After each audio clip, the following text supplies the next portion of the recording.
Hello friends, welcome to சன்வின் kitchen.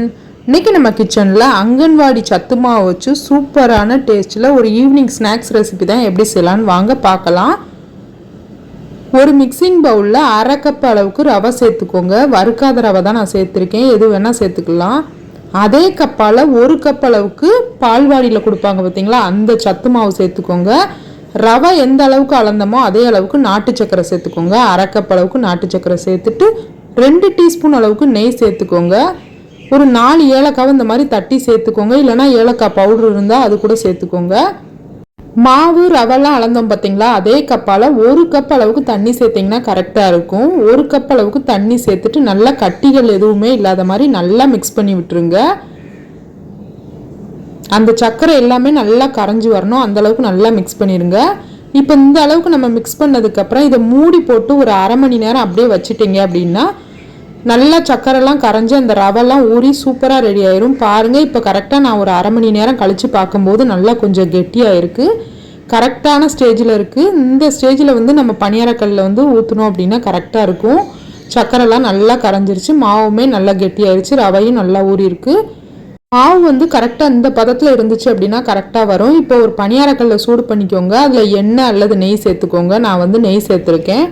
எல்லா குழிலையும் கொஞ்சம் கொஞ்சமாக இந்த மாதிரி சேர்த்துட்டு நம்ம கரைச்சி வச்சுருக்கோம் பார்த்தீங்களா மாவை, அதை ஒவ்வொரு குழிலையும் கொஞ்சம் கொஞ்சமாக சேர்த்துக்கோங்க.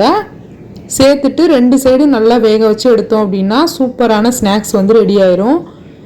எல்லா குழிலையும் இந்த மாதிரி மாவு சேர்த்ததுக்கப்புறம் மீடியம் ஃப்ளேமில் வச்சு வேக வச்சுக்கோங்க.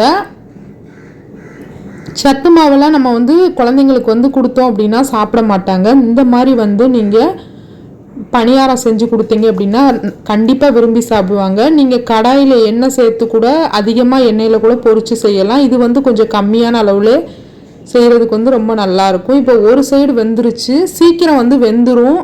அதனால் நீங்கள் பார்த்து டக்குன்னு திருப்பி போட்டுருங்க. ரொம்ப ஹை ஃப்ளேமில் வச்சிங்கன்னா கருகிரும், அதனால் வந்து லோ ஃப்ளேமில் வச்சுக்கோங்க. எல்லா பணியாரத்தையும் இந்த மாதிரி திருப்பிக்கோங்க. திருப்பிட்டு இன்னொரு சைடு வந்து ஒரு 2 நிமிஷத்துலேயே வெந்துடும். வெந்த உடனே வெளியில் எடுத்துட வேண்டிதான். இந்த மாதிரி சத்து மாவு வச்சு நிறையா ரெசிபி வந்து நம்ம செய்யலாம். டைரெக்டாக வந்து சத்து மாவு வந்து குழந்தைங்க வந்து சாப்பிட மாட்டாங்க. அதனால் நம்ம இந்த மாதிரி ஒரு ஸ்நாக்ஸாக செஞ்சு கொடுத்தோம் அப்படின்னா கண்டிப்பாக விரும்பி சாப்பிடுவாங்க.